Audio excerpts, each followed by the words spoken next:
Welcome to Lynn Cullen Live. Talk radio without the static.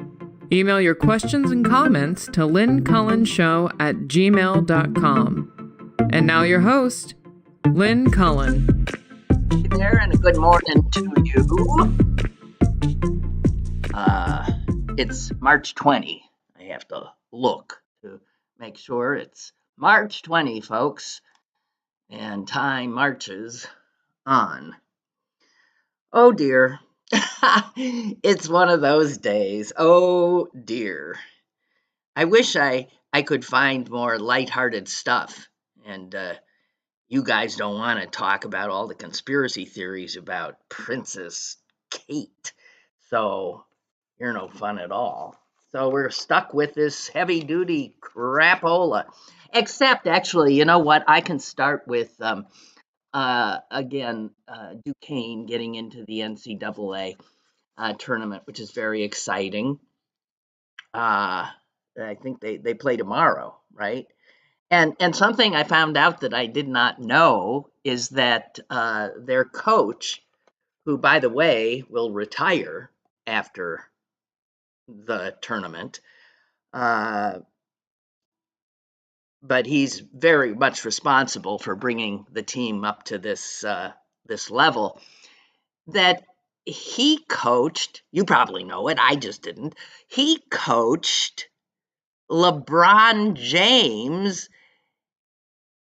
in high school. He was James' basketball coach. Yow. I love that. Also, the fact that the Duquesne Dukes have not been in this March Madness insanity since what, 1970 something. There's been a lot written about the history of the team, and I think it was the coach who said this, and I found it fascinating, and I'd love to look into it a little bit more. But he said this: Duquesne started in the national championship game in 1954. So that was the NIT, what would be the National Invitational Tournament. Duquesne was in the national championship game in 54.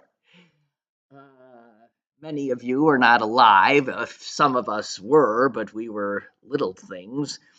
And he made note of the fact that the starting team for the Dukes consisted of 3 African Americans and 2 Jews.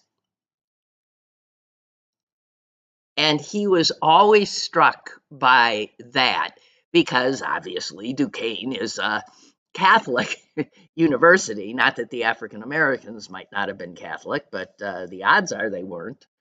So 3 African Americans and 2 Jews, sounds like the start of a joke, were starters in the 1954 national championship game, the NIT. And I don't know. Interesting stuff. I had sort of thought, shall I Google Duquesne Dukes 1954 basketball team? I suppose something comes up, but I didn't go there. Okay. Something else before we get into the politics, God help us.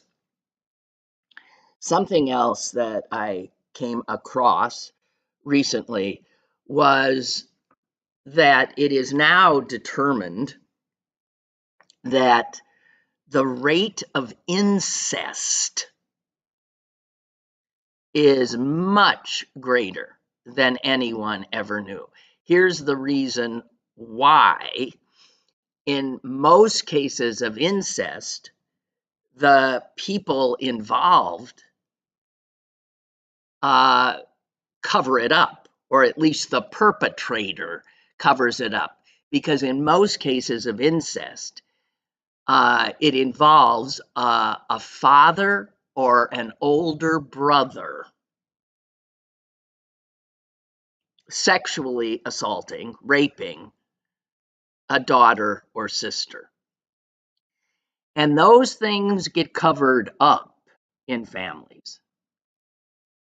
And when pregnancies ensue, all kinds of crazy things happen. I read an account of an adopted now man who, in trying to find his birth mother, who he knew gave birth to him at the age of 14, but he could never find her or any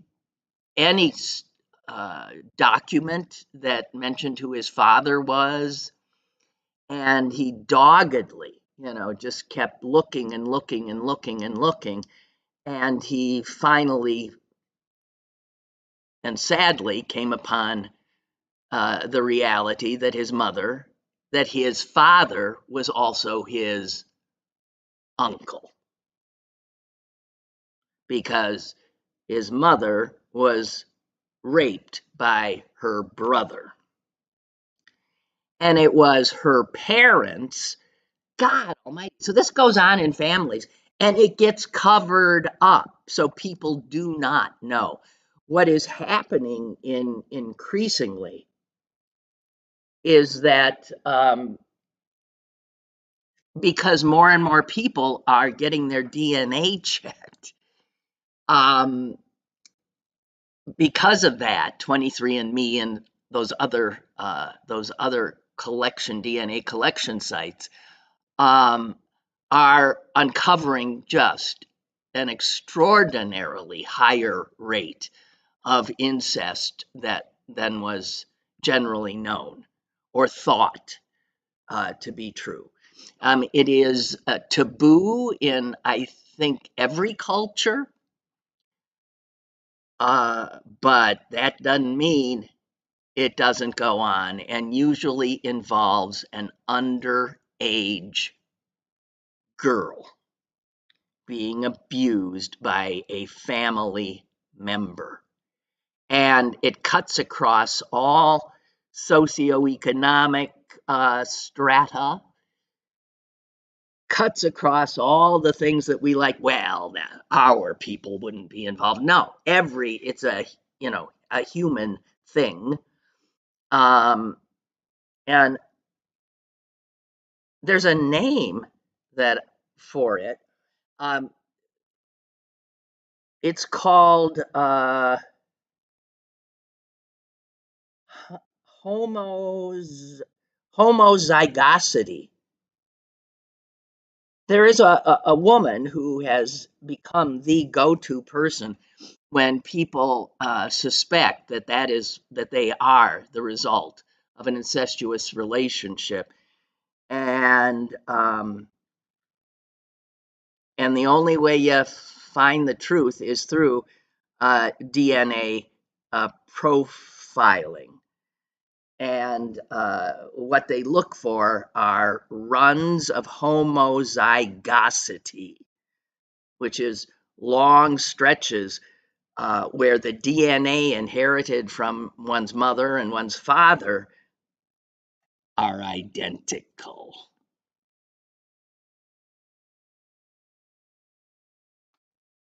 And 23andMe and these other sites will not inform their customers directly when they see this kind of thing line up, but they have been known to send them to this woman.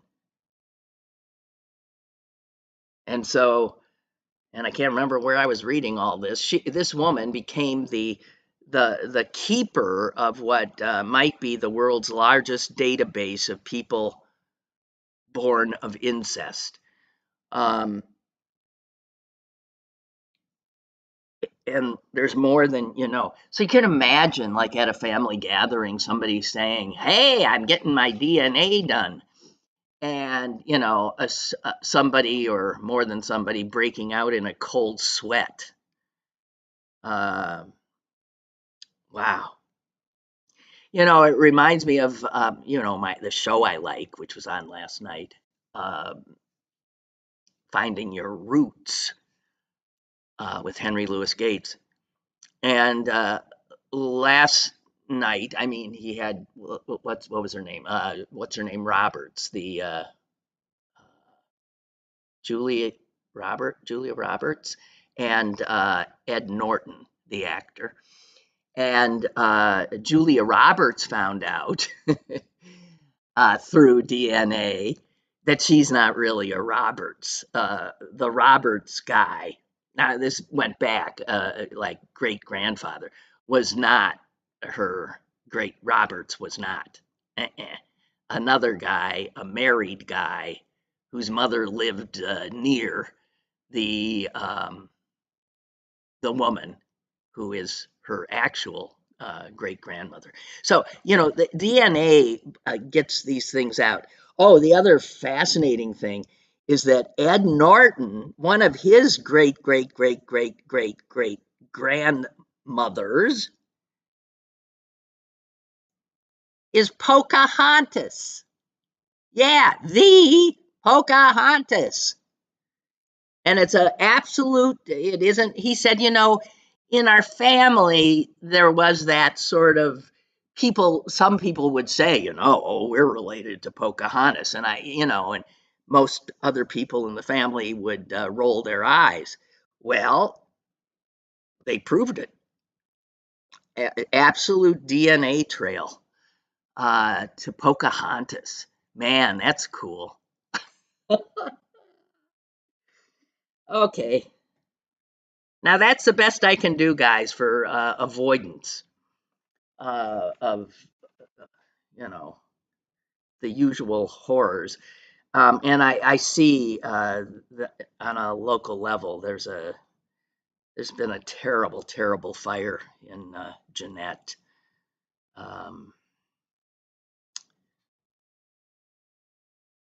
A man, age 27, and 4 children dead. Wow, and this 27-year-old man is the father of 4 children? Jeez. Oh, man. Ages 7, 6, 3, and 1 month old. Horrible.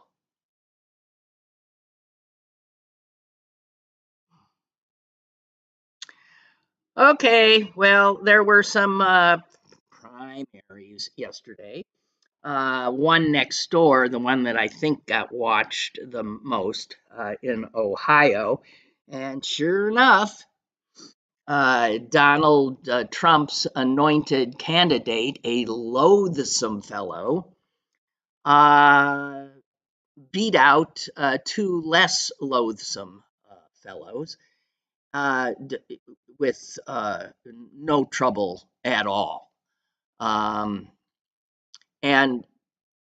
the only good news that can come out of this is it probably ups the chances for Sherrod Brown hanging on to his seat, which he has to defend in November. He's an odd, Sherrod Brown, how the hell he's managed. What a survivor. He is the only standing Democratic elected official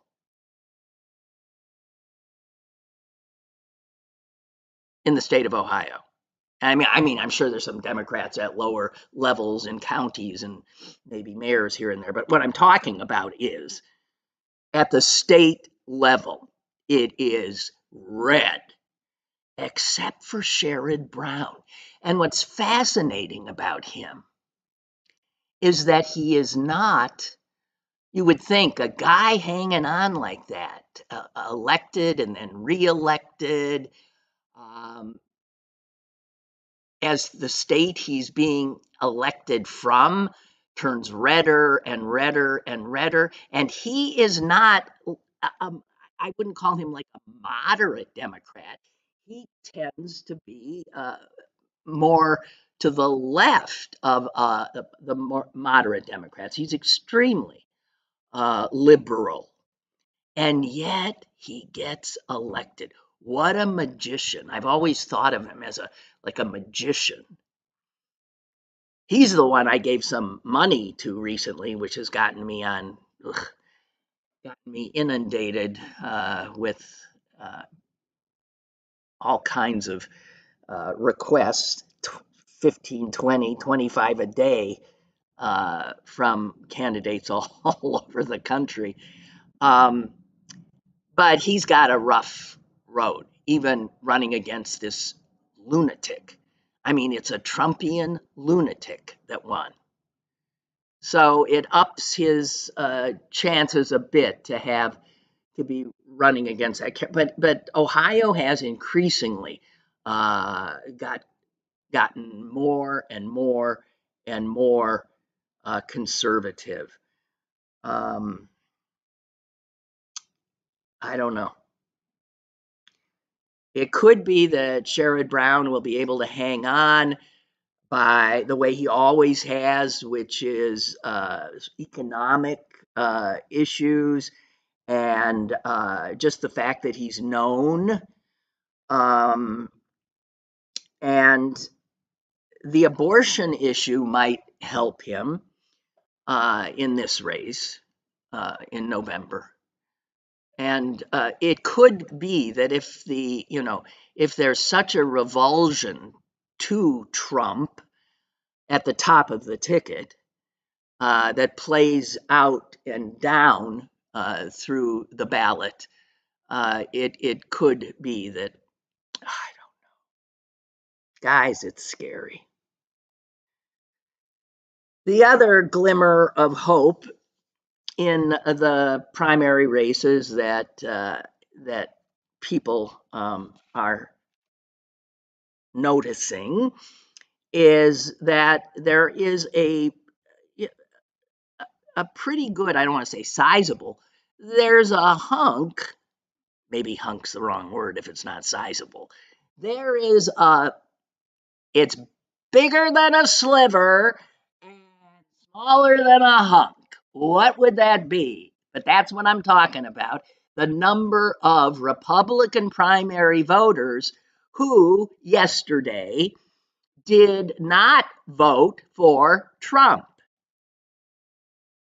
They voted for Nikki Haley, who's out of the race but was on the ballot. They voted for Ramaswamy thing, even though he's dropped out of the race. DeSantis got some votes, even though I think he's out. None of the above got votes.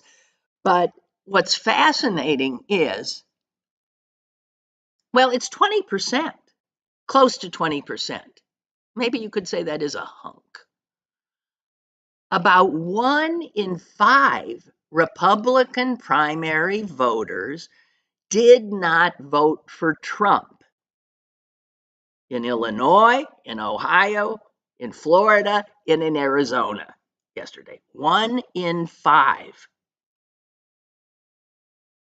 And even a slightly larger number, almost 1 in a quarter, voted against him in the red state of Kansas. The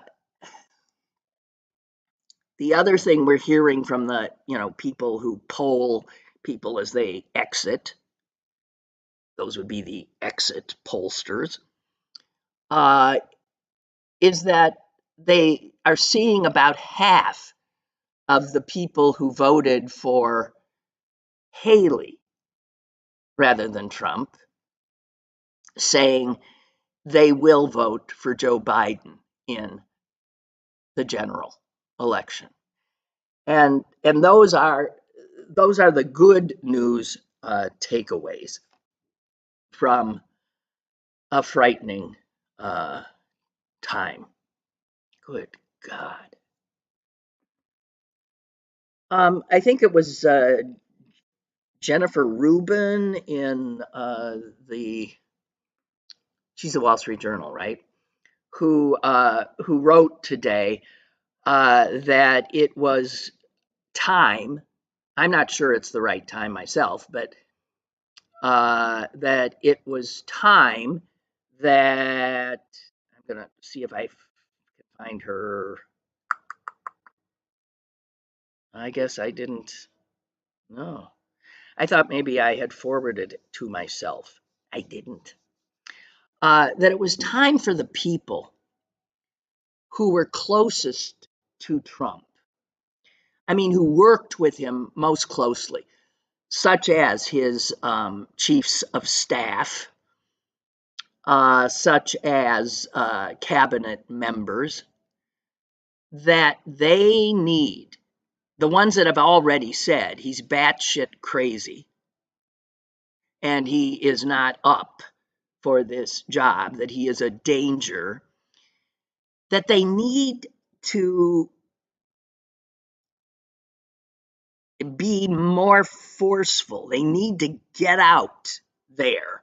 They need to be seen and on TV and telling their stories, because they're not like Democrats talking, talking stuff about Donald Trump, but they're people who served Donald Trump, who worked with him. And she says they have, if they ever told, if you're a cabinet member, you take an oath. You take that oath to defend the Constitution. And she says if you ever took that oath, you really have a duty to warn, like mental health officials have a duty, actually, if they think somebody is a true danger, they have a duty to warn. And even though there is no such thing in the political realm, she says now clearly there needs to be this group that stands up. You've got Mike Pence, you've got William Barr, vile character, John Kelly, Mark Milley, the generals. Actually, you got his defense secretary, Esper, who has said really outrageous things. I mean, truth.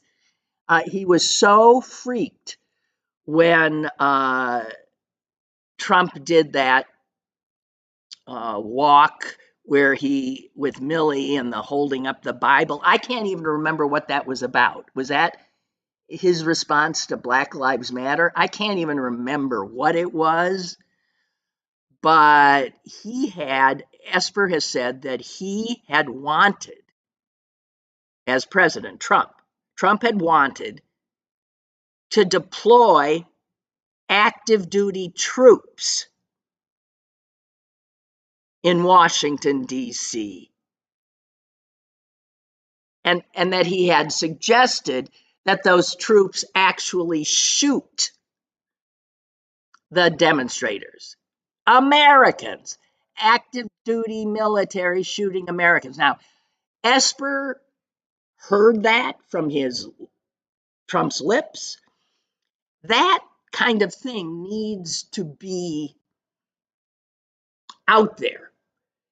All of this, all of these people, I guess one of them too, I'm trying to remember, Kelly, I think it was, actually bought a book that was written by a number of psychiatrists about how they viewed Donald Trump's psyche and pathologies, and that this is his chief of staff. He's reading this book because he knows he's working for a guy who's nuts.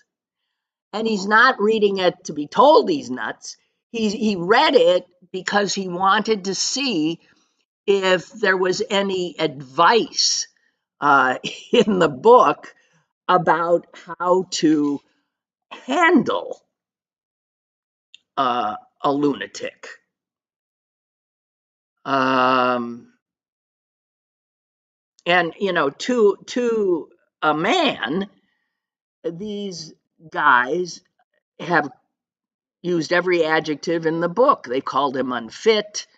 They've called him unserious. They've said that he didn't have a clue about or interest in the job of governing. So I think what Reuben, her point was, these guys have, obviously, I wouldn't know this if these guys, Barr and Kelly and Esper, have not said these things. But she says, they've said them, and, maybe they get covered a little bit here, and generally nobody hears it.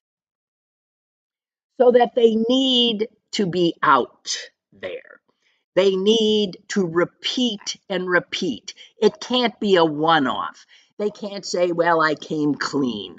I know I served him, but now I'm telling the truth about the danger he presents, and then I can go back to bed.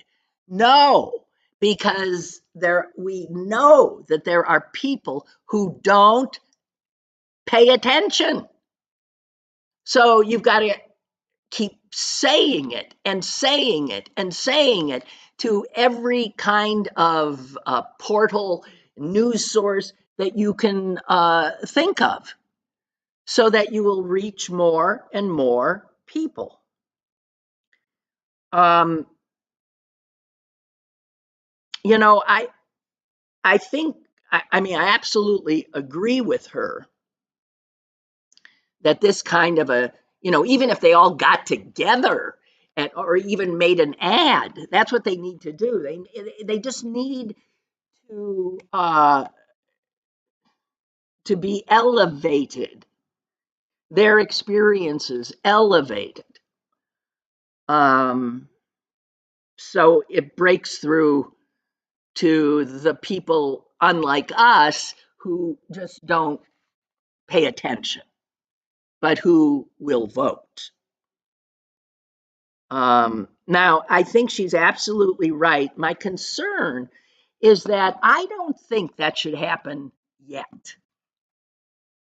Again, because of the attention span of the average American, and because I think we've learned, excuse me, that most, excuse me, that most voters, this doesn't sound good, does it? That most voters do not start paying attention until, a few weeks before.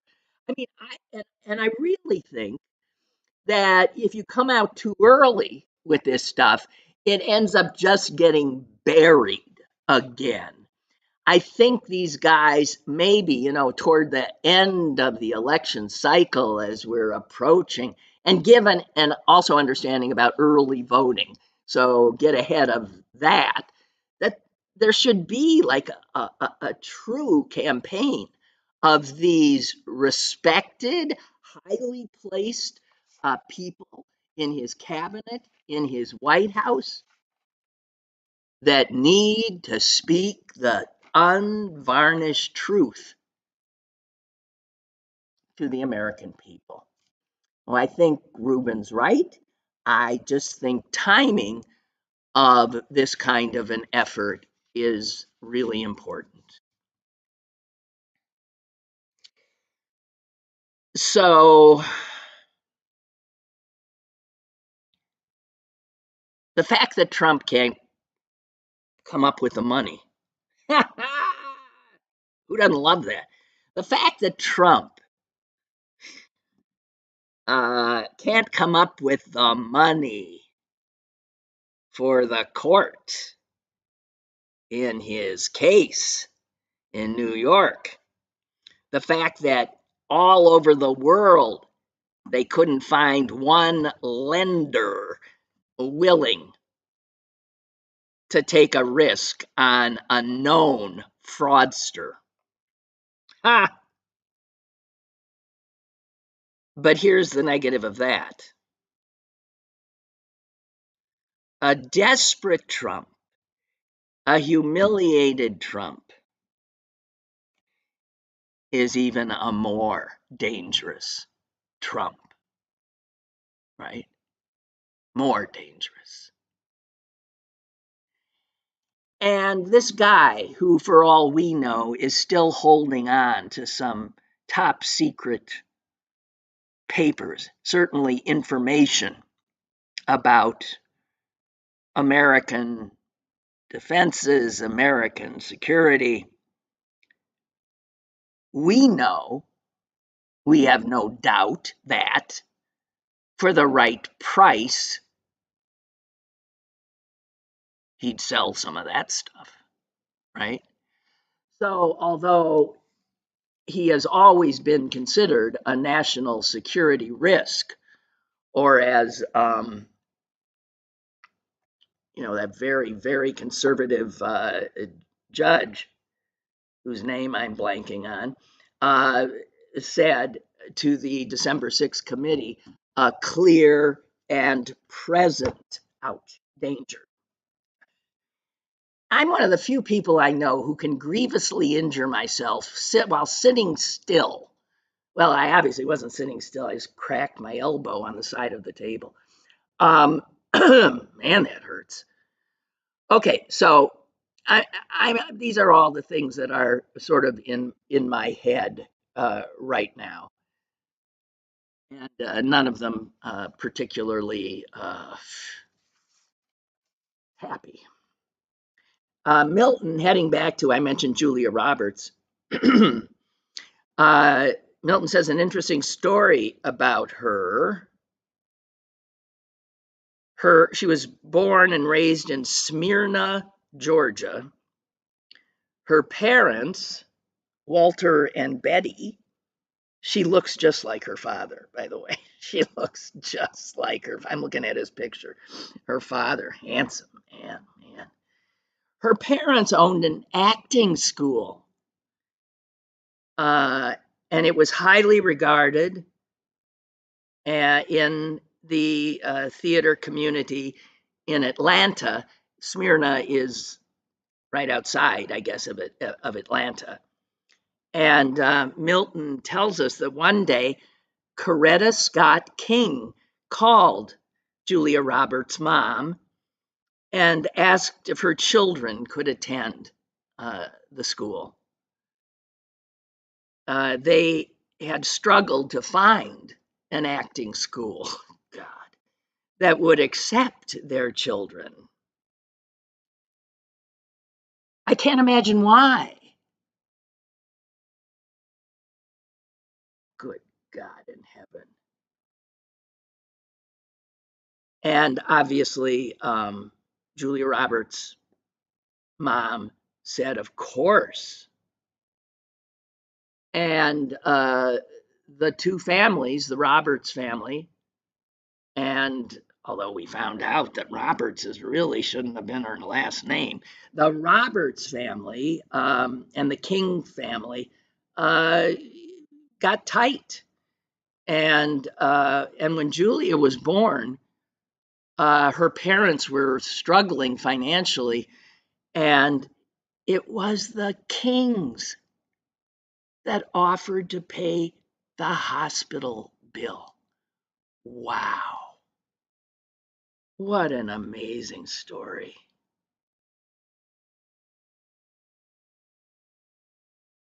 Wow, that did not come up.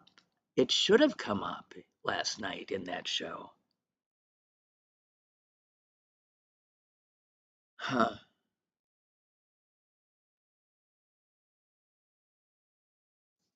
Wow, nice. Thank you, Milton, as usual.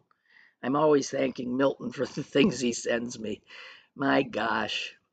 And I do want to thank Susan from Canonsburg for sending me, I mean, just out of the blue, she sent me this list. It just says, here is what I got: vile, vulgar, vindictive, vengeful.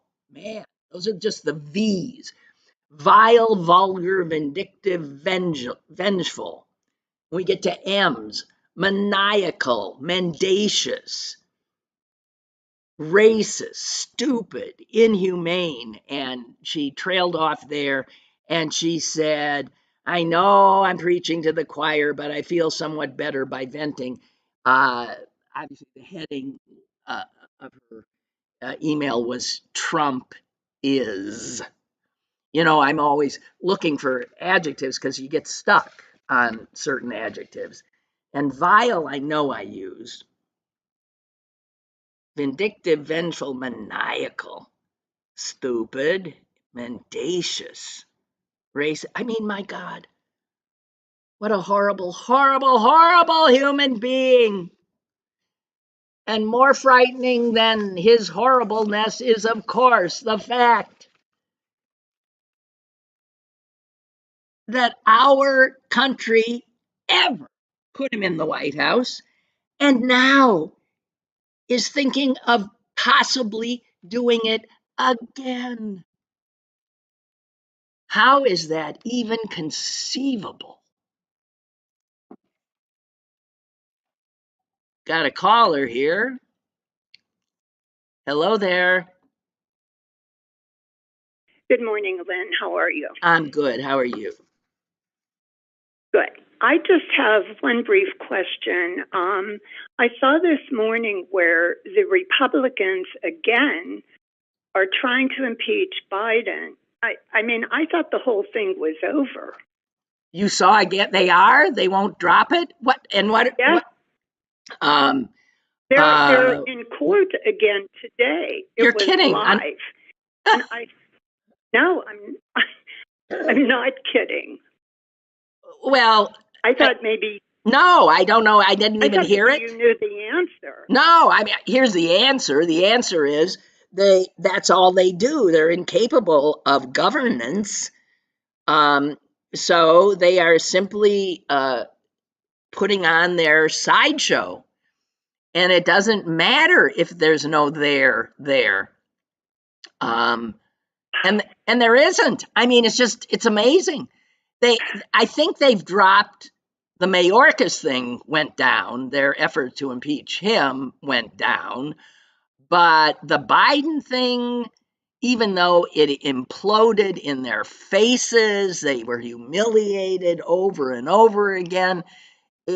There's nothing there. But in their world, with their supporters, I guess they have to keep going because they've created these big lies and they have to keep pushing it. Right? I mean, but you mean to tell me that there is no one who can stop when our country is literally falling apart and they're wasting all this time? I don't understand anything anymore. I understand that you don't understand because I think we're all in the same boat. But what you have to get your head around is that this Republican Party, the Trump Party, is doing what the Trump Party has to do in order to realize its dreams of an autocracy. I mean, it has nothing to do with what we've always known to be the business of government. This is about, going back to those adjectives, this is about vindictiveness. This is payback expected from their leader because of his impeachments. And so you have to keep performing for the king. I think it's maddening. And I do remember when Biden won, that Bill Maher was saying that he will, that Trump will never go away. And he was really criticized for that. And I think that's the frightening thing. No matter who wins, it's going to be frightening. Exactly. Yes. There's no, listen, I'm sorry. no, oh gosh, I hear you. If you were here, we'd sit and hug and cry together. I mean, it's mind blowing. It is, and it's frightening. And It really and truly is. But I'm sorry. When you were rattling off those different words about, mhm. was ludicrous in there? No, Maybe but I that's a missed good one. Yeah, I ludicrous. mean, that's what I always find. I think he's ludicrous, and they're following him. But before I let you go, I have one question. I miss Susan. How is she feeling? She's feeling a little bit better, and I'm sure she'll be okay. She was in Green Bay when she was sick yesterday, but she had promised her daughter she'd get back to the Chicago area to take care of the daughter's animals, a cat and a dog, because the daughter, husband, and child were leaving.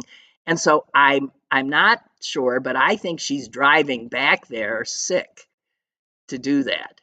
Oh my goodness! Because she's one of those kind of mothers, called into action. She does it. I am not a mother like that. I would say I'm sick as a dog.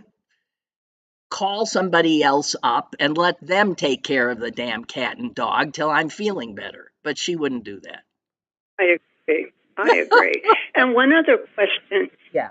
I love when you have verbiage from Milton. And I know that you haven't had a guest for quite some time. Do you think he would ever come on your show?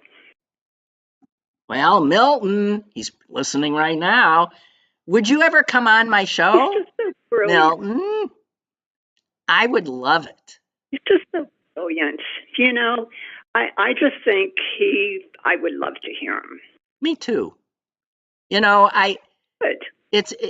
Me too. But I don't know what Milton, say yay or nay.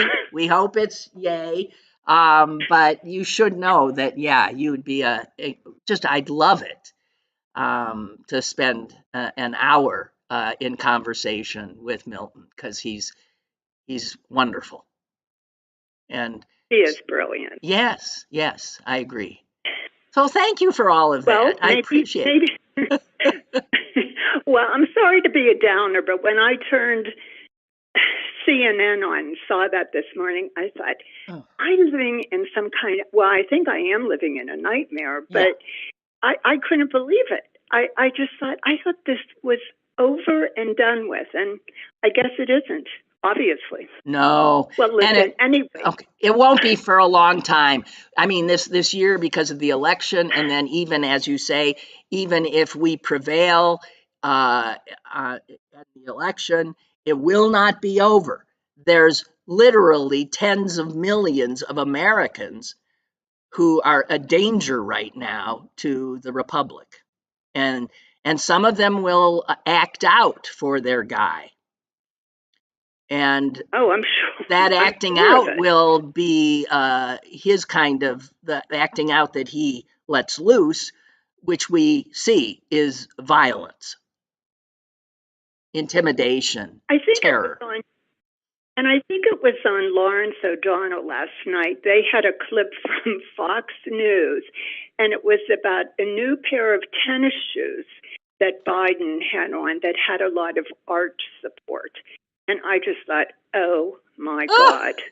Now they're looking shoes. Unfit to be president because he has arch support? What? Yes. Oh, pathetic. Yes. Pathetic. I mean, I'm 75 and I wear them and I still have sore feet. So, I mean, it's like insanity. It is insanity.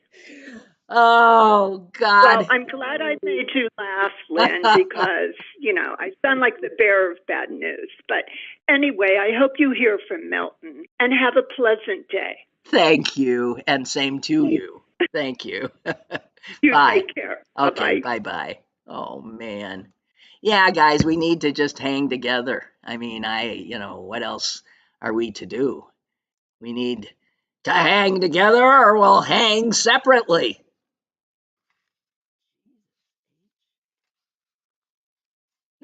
I'm sorry. I said Jesus, and so forgive me if that you're offended by that. Um, I was with friends last night, and one is a Jewish guy who was telling me. I was asking after his children, and he told me that his he said his daughter in California. He said is she's got this she's got a boyfriend. I mean, a serious boyfriend. And then he says to me, "You know what his name is?" And I said, "No." And he said, "Jesus." His name is actually Jesus? I said, "It's not like Jesus." He said, "No, it's Jesus." Although he is a Mexican, but they don't say Jesus, they call him Jesus. And can you imagine? I mean, I just started, I don't know. Well, I said, well, it makes sense that Jesus would be attracted to a beautiful Jewish woman like your daughter. Well, it's a good Jewish marriage. He's dating Jesus. Man, I don't think I could call somebody Jesus. That's so odd. You know, Jesus at least removes that, but I just, I don't know. Ah, God Almighty. Okay, what else I got here? I can't believe that that sweet caller suggested that I apologize for being a downer. I mean, what the hell am I? Uh, hey, because I do still look and doom scroll through what was Twitter and is now a hellscape since Elon Musk took it. I do have to share with you something disquieting that he posted, I think, yesterday, because here's what he posted to his millions of followers. There is either a red wave this November or America is doomed. Yep, yep. Full on, full on Trump. Incredible. Just incredible. Jesus. And Beth writes, not sure if you saw the tweet that Hillary Clinton put out on Donald Trump. And here it is. Multiple indictments and $500 million in civil liability later. Pretty much the only person who can say they were better off 4 years ago is Donald Trump.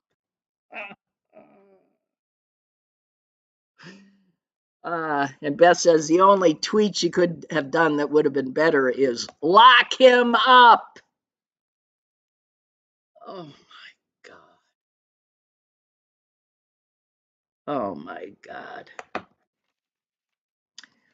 Okay. I have not listened to or watched people who know things better than I, the legal minds, because I am so confused by this Texas immigration law that a lower court stopped, saying it's just blatantly unconstitutional, and then it ended up at the Supreme Court, and then the Supreme Court yesterday, help me if I'm wrong here, the Supreme Court yesterday said, "Oh, no, well, listen, we'll take this up, but meanwhile, the law can go into effect." And that was a 6-3, of course, decision. Um, And then the lower court jumped right back in like a few hours later and said, no, no, no, no, no, no, no, no, no, and stopped it again, I believe. It's blatantly unconstitutional. It's a bill that, in my understanding, allows the state of Texas to usurp the responsibilities of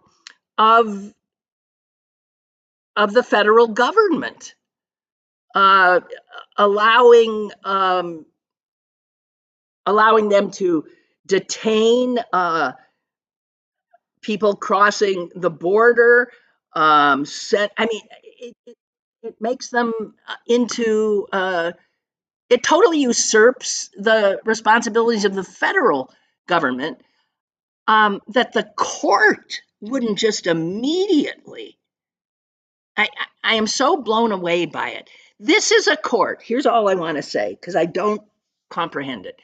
This is a court who, correct me if I'm wrong, that a few weeks ago said that the state of Colorado could not usurp the federal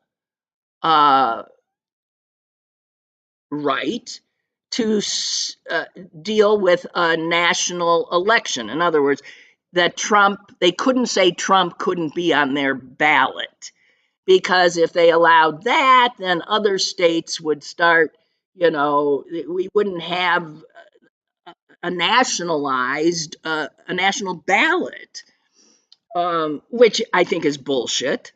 But that's what they said. That was their thinking, right? And now with this one, Texas, they seemingly are saying, oh, sure, Texas, you go ahead and implement your own immigration policy, despite the fact that that is absolutely a federal responsibility to our borders, are a federal, not a state thing. It's federal. There's no one in their right mind who would argue otherwise. So on the one hand, these conservative, these awful men say to Colorado, you can't do that. That's usurpation of a federal responsibility. And then they turn around and say to Texas, go right ahead. What the F? Just saying.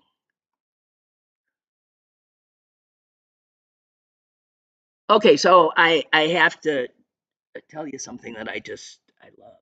I love this. This is getting away from the totally crazy stuff again. This is about a play that I guess opened on in New York City. I don't know if it's on Broadway. Probably is. And it's an Ibsen play, although they've redone it a bit, modernized it, called An Enemy of the People. And it's a play that Ibsen wrote a long time ago about a doctor who tries to warn his community that the water system is like polluted, that there's trouble. And rather than acknowledge that he's telling them the truth, they turn on him because they don't want to hear this, because it upends the plans that they had. There was going to be a spa or something opening. There was going to be this, that. They was going to create jobs. And so they didn't, it was an inconvenient truth, to borrow from Al Gore. It was an inconvenient truth. And so they simply refused to listen to the guy. And bad stuff ensues. And the guy who tries to save them, the messenger, is the one who is deemed the enemy of the people. So in so many ways, this is, something that certainly resonates in our time. So it got a review in the New York Times a day or two ago, and it's fascinating what happened at the, it wasn't the opening night, it was the night they have when all the critics come in. So it was like almost the final dress rehearsal thing. And it was a full crowd, and the star of it, by the way, is Jeremy Strong, who played the elder son in Succession, if you were a fan of that show. And I mean, rave reviews all around for the actors in this review. But something happened that is mind-blowingly fascinating to me. Because at one point in this play about an environmental risk to a town, protesters that were sitting in the audience got up and were went on the stage and they hijacked the play, screaming about, like, one of the things they were saying was, there's no theater on a dead planet. So it turns out they're environmental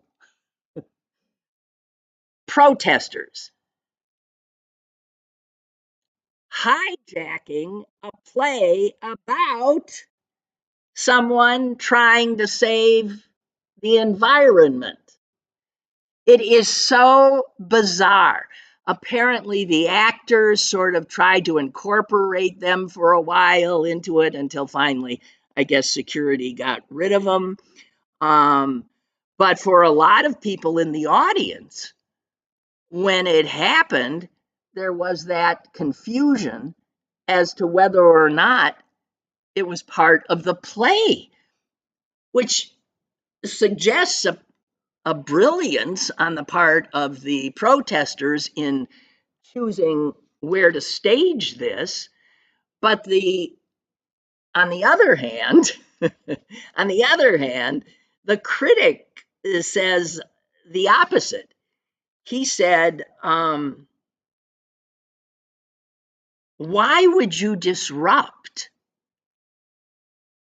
a play that champions environmentalism,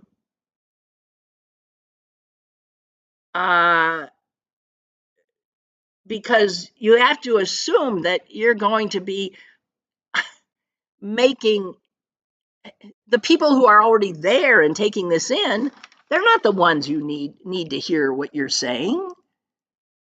I don't know. It's very odd. Apparently, the same group, which is called Extinction Rebellion, they're into performative kinds of stuff.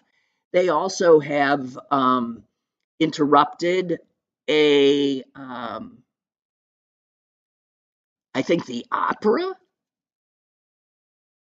at one point, and also the U.S. Open.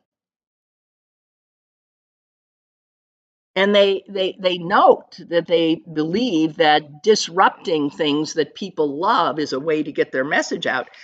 I don't know about that.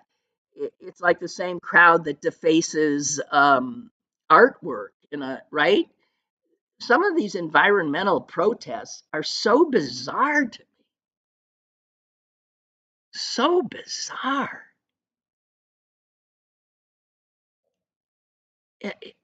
It's like they're choosing the wrong audience. I don't quite understand it, but it's fascinating that at a play that you wouldn't even know if it's part of, is this part of this production? Is this?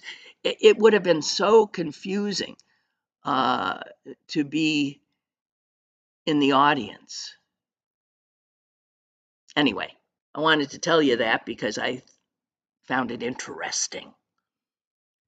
So I guess that's it for me. Stay warm on this cold day, and I'll look forward to talking to you tomorrow. Okay? Thank you so much. Have a good one.